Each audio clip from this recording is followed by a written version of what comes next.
min syururi anfusina wa min sayyiati a'malina. Asyhadu an la ilaha illallah wahdahu la syarikalah wa asyhadu anna Muhammadan abduhu wa rasuluhu alladzi la nabiyya wa la rasula ba'dah. Sallallahu wasallam alaihi wa ala alihi wa sahbihi wa man tabi'ahum bi ihsan, amma ba'd. Surat Al-Baqarah ayat 30. A'udzu billahi minasy syaithanir rajim. A'udzu billahi minasy syaithanir rajim. Wa idz qala rabbuka lil malaikati inni ja'ilun fil ardi khalifah. Wa idz qala rabbuka lil malaikati inni ja'ilun fil ardi khalifah. Qalu ataj'alu fiha man yufsidu fiha wa yasfiku dima'.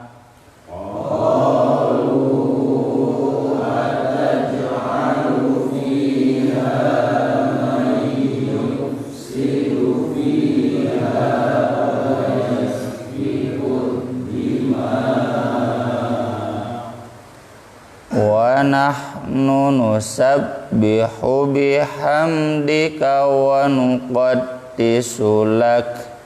Wa nahnu nusabbihu bihamdika wa nuqaddisu lak. Qala inni a'lamu ma la ta'lamun.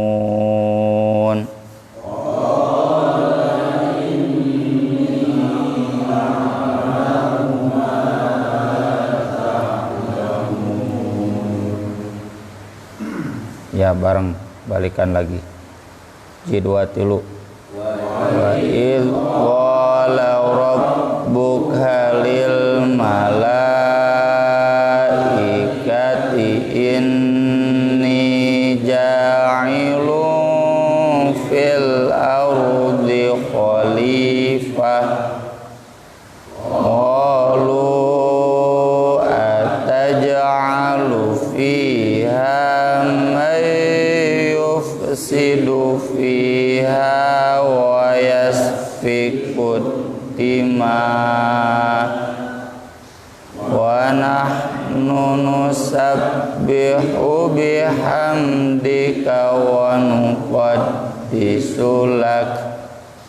Qala inni a'lamu ma la ta'lamun.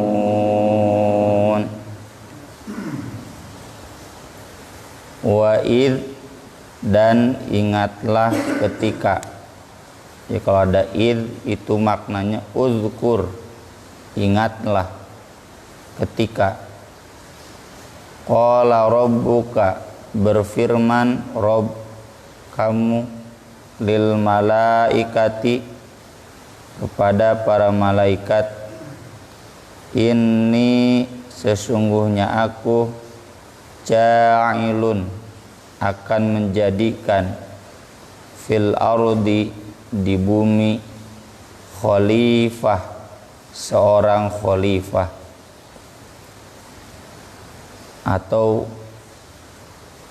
yang bertugas sebagai khalifah, atau satu makhluk yang kedudukannya sebagai khalifah. Qalu, bertanya, ataj'alu, apakah engkau hendak menjadikan, fiha, di bumi, may yufsidu fiha, makhluk yang akan membuat kerusakan di sana, wa yasfiku, dan akan mengalirkan, menumpahkan, ad-dima, darah-darah. Wa nahnu, sedangkan kami, nusabbihu, bertasbih, bihamdika, dengan memuji engkau, wa nuqaddisu, dan mensucikan, laka, untuk engkau.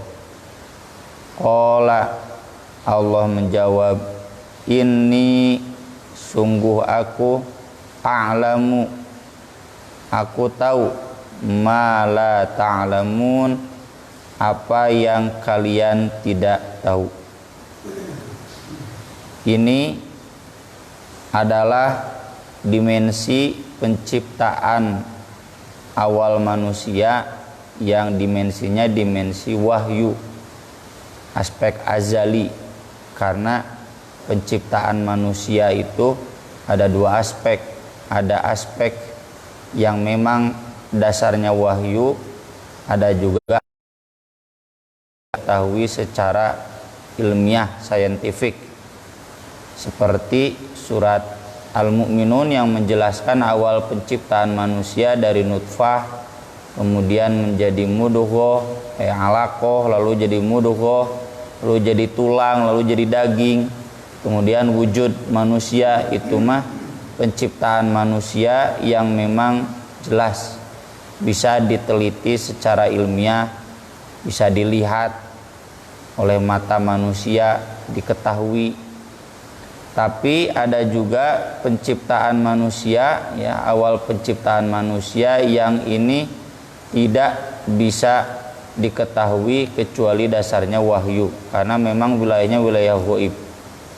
Maka dari itu, dalam memahami hal-hal seperti ini, kita harus hanya berdasarkan pada wahyu.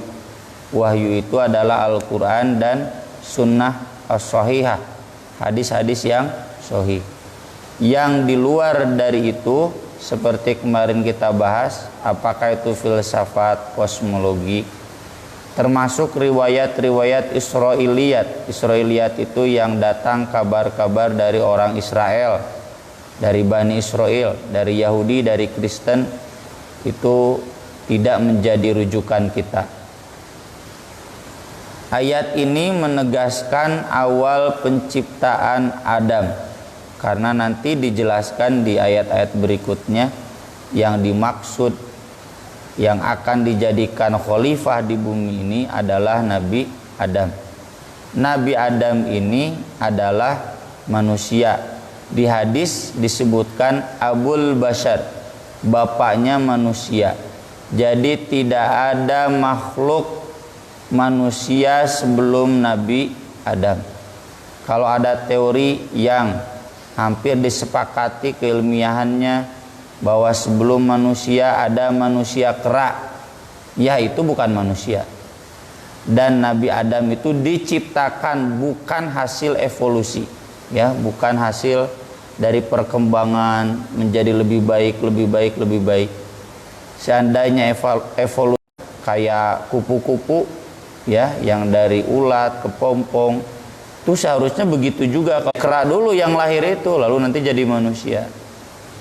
Yang jelas Al-Quran, hadis menyebutkan Nabi Adam ini manusia pertama, Abul Bashar. Teori evolusi sangat kita tolak, ya, karena bertentangan dengan prinsip penciptaan Nabi Adam yang langsung diwujudkan sebagai manusia, tidak dari kera. Kemudian yang kedua, di sini Allah memaklumatkan kepada malaikat, dan malaikat itu diciptakan berarti sebelum Nabi Adam. Malaikat ini nanti kan disuruh sujud ke Adam. Nah, termasuk diantaranya jin. Berarti Nabi Adam diciptakan sesudah jin dan malaikat. Ketika Nabi Adam baru datang, Sebelumnya sudah ada malaikat dan jin. Malaikat ini para pemimpinnya makhluk gaib. Di antara yang dipimpinnya itu adalah jin. Maka ketika Allah memerintahkan malaikat sujud, jin juga harus sujud. Meski beda, Nabi sendiri menjelaskan beda. Kalau malaikat itu diciptakan dari cahaya, khuliqatil malaikatu min nur. Sedangkan jin diciptakan mim marijim min nar. Wa khuliqatil jin mim marijim min nar. Dan itu banyak ayat-ayat Al-Qur'an. Jin sendiri, iblis sendiri nanti mengaku bahwa khalaqtani min nar wa khalaqtahu min tin. Kamu menciptakan aku dari api. Api itu juga mim marijim min nar, bagian ujung apinya. Sedangkan engkau menciptakan Adam dari tanah. Berarti memang beda, cuma memang malaikat dan jin ini satu khitab ya, ketika ada instruksi ya, bukan hanya kepimpinannya saja. Misalkan kami mohon ya Bapak pimpinan perusahaan untuk menutup perusahaan, berarti kan semua karyawannya ikut ya. Nah, malaikat itu sifatnya sudah jelas, tidak mungkin ada yang maksiat. Sedangkan jin sifatnya juga jelas ya, sebagaimana dijelaskan di dalam surat Al-Jin, wa anna minna sholihun wa minna duna dzalik. Ada yang solih, ada yang tidak. Wa anna minnal muslimun wa minnal qasitun. Ada yang muslim, ada yang menyimpang. Lalu kemudian Allah memaklumatkan ke malaikat akan membuat makhluk baru. Makhluk baru itu nanti dijadikan sebagai khalifah di bumi. Bukan seperti malaikat yang fil malail a'la, di langit, makhluk langit, atau jin ya. Jin itu kan diciptakannya memang untuk bukan di langit, bukan fil malail a'la, di bawahnya ya.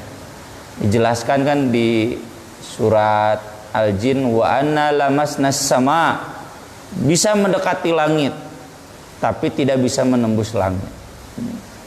Meskipun semuanya dulu di tahap awal masih di langit. Nah, dari adanya bangsa jin sebelum manusia, malaikat faham ya, berarti manusia ini tidak akan seperti malaikat, tapi akan seperti jin. Ada yang durhaka, ada yang solih, ada yang muslim, ada yang menyimpang. Kalau begitu berarti nanti akan ada banyak kerusakan, akan ada banyak pembunuhan, karena Allah menjelaskan kan sebelum menciptakan Nabi Adam di dalam berbagai ayat yang lain, Allah menjelaskan dari apa diciptakannya Nabi Adam itu ya, min sulalatim min tin ya, min tin saja banyak disebutkan bahwa Allah akan menciptakan min solsoling kal fakhor ya, seperti pokoknya dari bahan tanah. Dijelaskan wujudnya bagaimana, sehingga malaikat tahu nanti makhluk ini berwujud fisik, berdarah. Maka dari itu nanti kalau ada konflik, ujung-ujungnya ke pembunuhan, pembantaian ya, malaikat sudah tahu. Dan Allah di sini menyebutkan bahwa manusia yang akan diciptakan di bumi itu statusnya sebagai khalifah. Kita tidak perlu bertanya bahwa kalau memang Nabi Adam diciptakan untuk di bumi, berarti dia bukan terusir dari surga. Seandainya Nabi Adam tidak mendekati pohon khuldi pun ya, makan buah khuldi pun, Nabi Adam tetap akan diturunkan ke bumi. Nah, ini wilayahnya wilayah gaib. Kita tidak tahu apa maksud Allah menciptakan Nabi Adam di langit kemudian menurunkannya ke bumi. Apakah memang karena makan buah khuldi? Ya. Dan dalam hal ini para ulama suka menjadikan ayat ini sebagai tes ujian, apakah ulama tersebut sesat atau tidak. Ya. Kalau ulama yang sesat itu yang mengingkari takdir, ketika ditanya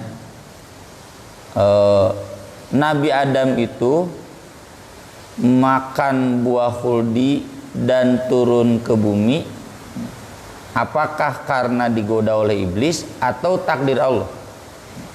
Jadi dalam kitab sunnah, dalam sunan Abi Dawud banyak asar-asarnya, termasuk Al Hasan Al Basri, ulama tabi'in besar, ditanya oleh ulama-ulama lainnya, Nabi Adam ini turun ke bumi apakah karena terkecoh oleh setan, karena dia makan buah khuldi, atau karena memang takdir Allah? Jawaban Al Hasan Al Basri dan para ulama Ahlus Sunnah, karena Allah menakdirkan demikian.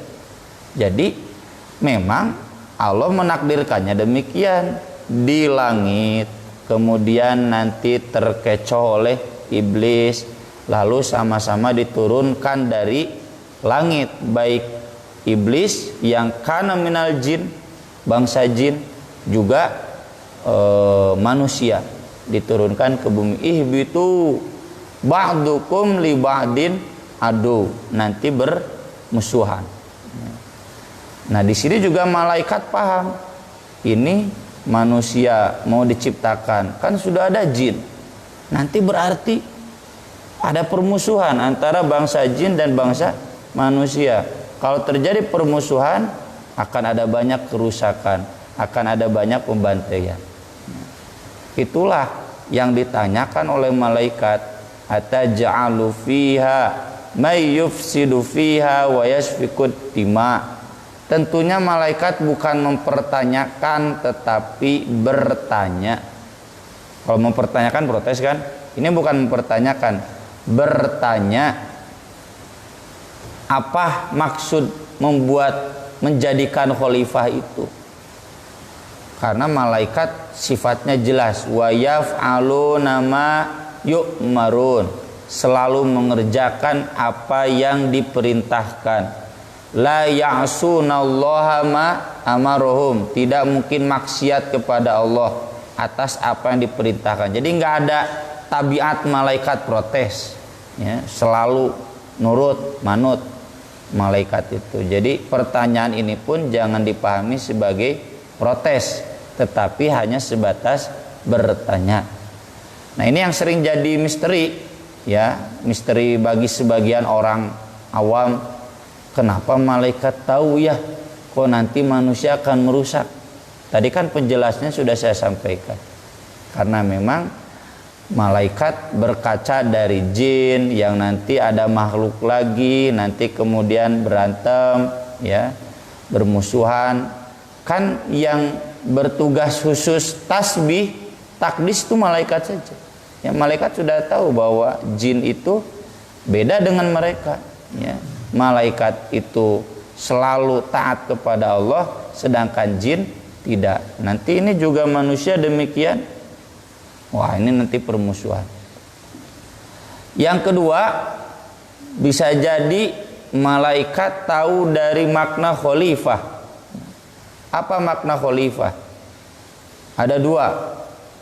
Imam Ibnu Katsir sendiri mengikuti pendapat mahagurunya Ibnu Jarir At-Tabari. Khalifah di sini artinya berketurunan. Arti asal khalifah kan berganti, ya, pengganti khalifah itu. Jadi makhluk yang akan ada senantiasa pergantian. Satu makhluk ini mati, nanti diganti oleh keturunannya, diganti lagi, nggak ada yang abadi. Nah, itu bedanya dengan jin. Kalau jin, iblis itu angdirni ila yaumi yub'atsun qala fa innaka minal mungdhari.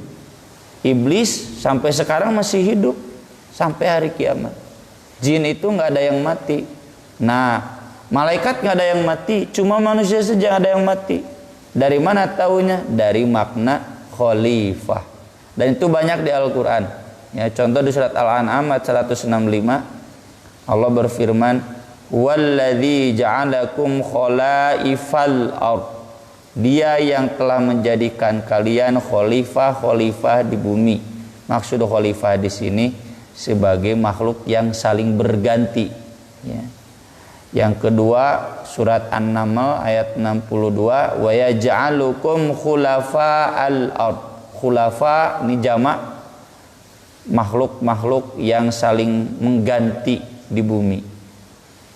Atau di surat Az-Zukhruf ayat 60, walau nasya la ja'alna minkum malaikatan fil ardi yakhlufun. Seandainya kami mau, kami akan menjadikan dari kalian itu malaikat di bumi, tapi tetap yakhlufun. Ya. Kan orang kafir minta, kenapa nggak diturunkan malaikat? Ya kalau kamunya malaikat nanti diturunkan malaikat, karena kamunya manusia yang diturunkan juga manusia. Nabi itu. Dan kalau nanti malaikat diturunkan di bumi, tetap yakhlufun. Malaikat juga ada matinya, tapi kan tidak. Ini yang khalifah fil ardi itu hanya manusia saja, ada matinya, nanti diganti. Nah, dari sini juga kan mudah terpahami, kalau ada mati berarti nanti ada yang mati, ada yang terbunuh, ya. Kemudian makna yang kedua adalah pemimpin. Itu ada di surat Shad, ya, halaman 2 kiri paling bawah.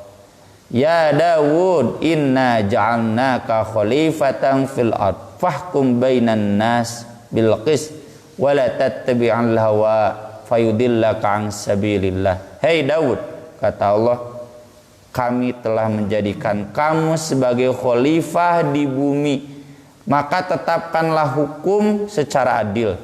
Jangan ikut hawa nafsu, nanti kamu sesat dari jalan Allah. Nah, di khalifah di sini jelas yang bertugas menghukumi. Kalau bertugas menghukumi berarti menghukumi sengketa, menghukumi dengan adil, berarti nanti akan ada sengketa, akan ada permusuhan, akan ada perselisihan. Nah, itulah malaikat bertanya, kalau begitu gitu, nanti akan ada makhluk yang merusak, yang saling membunuh, yang saling mematikan. Ataj'alu fiha, apakah itu maksudnya?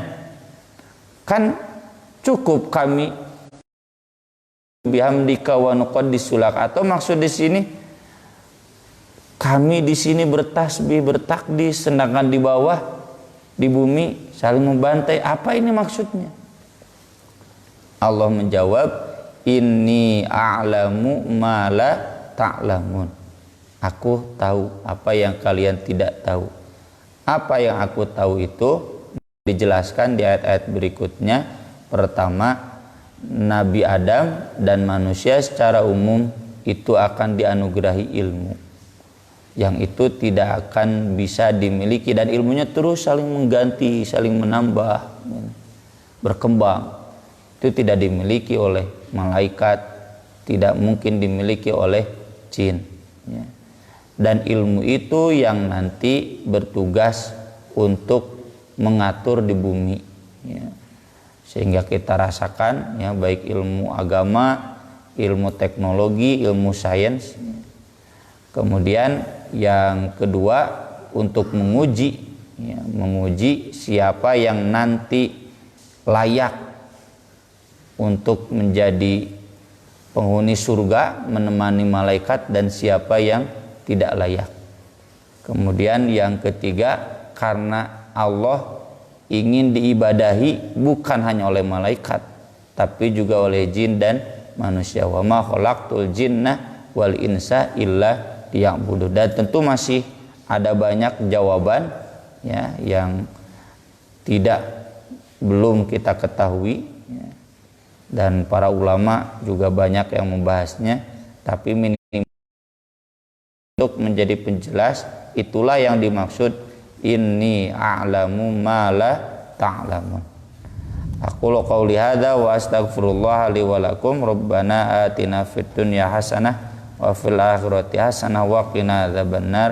Subhanallah wa bihamdih, subhanallahil adzim, wassalatu wassalam ala rasulinal karim. Wassalamualaikum warahmatullahi wabarakatuh.